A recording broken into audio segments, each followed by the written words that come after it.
Welcome to Nemex Movie. Today, I'm going to explain an action movie called Richflu, so let's get started. Young and ambitious, Laura Palmer works in the film industry. She has to listen to countless ridiculous script ideas about Earth's overpopulation or sentient plants. Yet she always tries to leave writers with a good impression, praising their ideas and promising to call them back. One day, her husband visits her. For months now, they have been trying to finalize their divorce amicably. Tony tells their story as if it were a script, something he used to write, but for years he has suffered from depression and has been unable to sell a single idea. Laura reminds him about his alcoholism, a subject Tony strangely refuses to discuss. He, however, cannot forget their past love and hopes to repair their marriage, especially since their daughter Anna is suffering from their ongoing war. But Laura refuses to return to that routine. She is a rising star receiving lucrative new contracts. Before leaving, her husband reminds her that it's their daughter's birthday. Laura has to pretend she remembered. As soon as Tony leaves, she immediately asks her assistant, Christian, to order a cake for Anna. Just then, she is approached by a competitor who announces that Billionaire Snail Sr.'s private jet has arrived. That means he has chosen someone to become a shareholder in his new project, and the competitor believes it will be her. Laura rushes to the reception where she runs into Snail's son, Sebastian, who mockingly comments on her lucky watch, the one she only wears on rare, special occasions. She wants to know whom the plane has come for, as she had planned to fly to Barcelona to see her daughter. But Sebastian avoids the subject, instead talking about the unexpected death of one of the world's richest men. Eventually, he admits that his father has chosen Laura's competitor, so she is free to focus on other matters. Laura must pretend not to be upset. She congratulates her rival on the success and briefly summarizes the plot of the film she is about to present. In the end, the woman embarrasses herself in front of a swarm of journalists on live television while Laura leaves the presentation satisfied with her revenge. On the way home, Tony calls her, puzzled by the sudden frenzy for tickets, as if everyone urgently needed to travel somewhere. But Christian interrupts her with shocking news. Following the deaths of two oligarchs, the Pope has suddenly passed away as well. Just then, Laura receives an invitation to board Snail Sr.'s jet, which is flying to Alaska. On board, she is accompanied by the wealthy man, who is also disturbed by the unexplained deaths. Deaths that have, in just one day, propelled him up the Forbes rankings. While talking to him, Laura is struck by the unnatural shine of his teeth. Later, both of them call Anna at the same time to wish her a happy birthday, but the girl avoids the screen. Tony asks Laura to let him have some time alone with their daughter, to which she responds with legal threats. Soon, the plane lands in snowy Alaska. Laura is met by Snail's assistant, who hands her fur clothing. She will have to travel the rest of the way by dog sled. During the journey, her guide explains that she will be in charge of one of Snail's divisions, a role that will greatly increase her wealth. Laura is brought to a settlement, where Snail himself greets the new arrivals. He speaks about Alaska's first settlers, in whose honor he built this camp, to remind people of the pioneers who built their fortune with their own hands. He is firmly against laziness and weakness, disregarding slogans about equality and diversity. He believes only the wealthy drive the world forward by building industries. That is why he invited future shareholders here, to remind them that gold belongs to those who dare to face the cold and strike their pickaxes into the frozen ground. One of the prospective shareholders, Mr. I, is skeptical. After all, the new project lacks financial backing, but Snail immediately transfers company shares to their assets.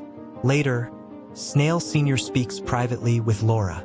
He has heard much about her, but has never met her in person. They discuss children, and Laura admits that she does not understand her daughter either. Snail assigns her to participate in an auction taking place in London at the royal estate. Her task is to bid the highest amounts to make a spectacle and generate excitement around the new project. The next morning, Laura returns to London. Mr. I is on the flight with her and confesses that he has been sent to Sicily to inspect refugee camps. He speaks disdainfully of those fleeing their countries. Laura tries to contact her daughter, but Tony informs her that Anna stayed over at a friend's house. So Laura opens a news portal, only to discover that the world is in chaos. A strange epidemic is spreading everywhere. One by one, the richest and most powerful people on the planet are dying, and no one can explain why. At the airport, Christian greets Laura, and she suddenly asks him a strange question, whether she is truly rich. She convinces herself that, for now, she is still only on a mid-level rung of the ladder.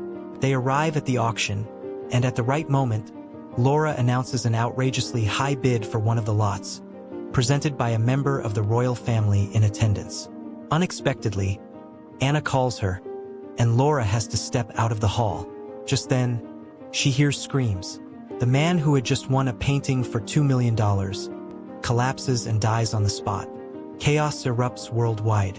People are now certain that a mysterious flu is exclusively targeting the wealthiest citizens. The economy spirals into collapse as the elites scramble to get rid of their assets. The disease, resembling a virus, seems to infect only the upper class. Laura starts to worry. Suddenly, her mother calls from Spain, informing her that Anna is staying with her since neither Laura nor Tony can resolve their issues. Laura resents her mother's interference, but the woman hangs up. Determined, Laura decides to fly to Barcelona. Before leaving, she meets with Snail Jr., who is furious about her rapid rise. His father hadn't even asked what his plans were for Laura. Now she is wealthy and can buy herself new watches. Meanwhile, his father had poured all his fortune into charity, but Sebastian had prepared in advance. He had secured his financial independence. He sneers at his father's decisions, while Laura suddenly notices the eerie, dazzling shine of his teeth. Later, Christian informs her that a state of emergency has been declared, making it extremely difficult to leave for Spain. She orders him to find a ticket on any available transport. The more expensive, the better. Meanwhile, she drives home through streets consumed by unrest. On the way, she calls her business partner from Snail's enterprise. He informs her that she has become significantly richer, but the only way to spend her money is by transferring assets to someone else. If she can even find someone willing to take them. At home, Laura gathers all her valuables, realizing that money no longer holds value. Suddenly, soldiers arrive at her door, offering to place her under protection. She pretends to agree, but escapes down the fire escape, heading straight to the airport, where Christian meets her with a ticket for a cargo flight.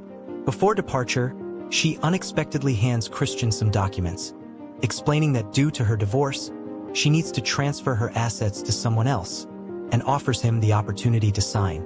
Christian understands the true implication of her gesture and walks away. The plane takes off. During the flight, the passengers, anxious and uncomfortable, begin to argue. When an elderly woman notices the glow of another passenger's teeth, she attacks him. In the struggle, they accidentally open the aircraft door and both fall out into the sky. Finally, the plane lands in Spain, now engulfed in chaos. Tony meets Laura and drives her to her village. Along the way, they encounter a checkpoint where officers inspect travelers for signs of infection and any valuable possessions. Laura worries about her bag full of jewelry, but before they can be searched, a truck crashes into a police vehicle, causing a distraction. Seizing the moment, the couple escapes. Horrifying news floods in. People are hunting down the wealthy, killing them, and destroying their property. Everything is burning, exploding. Governments have collapsed. At last, Tony and Laura arrive at their destination. Marta greets them, though Laura is visibly displeased by her meddling. Her mother is astonished at her blindness. The world is crumbling. Her wealthy associates are dying en masse, despite their belief that money would protect them from everything. Yet Laura still refuses to accept that life as she knew it is over.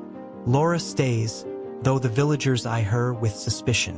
One of her former friends notices her watch and reminds her that she bought it with her first paycheck as a waitress. Meanwhile, a neighbor suggests a theory that the virus is moving down the social hierarchy. He wonders aloud when Laura's turn will come. That night, Laura confesses to Tony just how rich she is and tells him that she had been ready to hand over all her assets to Christian. She fears that she is already infected and wants to leave, but before she can act, a furious mob gathers outside, demanding that the filthy rich woman leave, taking her contagious family with her. Laura begs them to spare Anna and Marta, but no one listens. Then a friend of Laura's offers them his boat. The family quickly boards and sails away into the night. Marta suggests heading to Tanzania, where she has a friend living in the mountains. He might take them in for a while. Though it is an incredibly long journey, they have no other choice. They set course for Africa, sailing peacefully for several days. But one night a storm breaks out. Through the roaring rain, they hear cries for help and rescue a young black woman who has spent 6 days adrift at sea. The moment she regains consciousness, a blinding light floods the boat, a military searchlight. A patrol boat from the coast intercepts them. The soldiers behave aggressively, roughly inspecting everyone on board. Declaring that Libya is refusing to accept refugees, they order them to follow. In the morning, the people are brought to the shore and ordered to jump overboard and swim the rest of the way. The family and the rescued girl make it to the beach, where they find a memorial dedicated to all the refugees who lost their lives. A plaque informs them that they have arrived on the island of Lampedusa. Not far away, a refugee camp has been set up, and they head toward it. But at the entrance, a checkpoint divides them into Europeans and people from the African continent. Marta tries to prove that the black girl is their friend, but she is told that, in fact, she is in a better position than the white newcomers. Later, they learn that all connections to Europe have been severed. Laura tries to remind them of her many charitable donations, but now that holds no value. There is no food here, nor even the most basic medicine. The family enters the camp, where they are recognized by the girl they saved. Now she helps them find a little food and water among her people. Unexpectedly, Laura runs into Mr. I. He tells her that while poor countries are somehow surviving, Europe is burning. He advises her to find shelter and not to step outside until dawn. He bids her farewell, and as he removes his mask, Laura sees his teeth, gleaming unnaturally. The family finds a remote tent and hides inside for the night. Laura apologizes to her husband, but suddenly notices that he is silent. She asks him to open his mouth and realizes that he has signed her contract, transferring all her wealth to himself. They walk down to the shore, where Laura berates Tony, but he insists that this is exactly why she showed him the documents. No matter how much she argues, he is convinced that it was always her plan. He asks her to take care of their daughter. Just then they hear Anna screaming from the tent. The couple rushes back to find 2 men trying to drag the girl away. Fight erupts.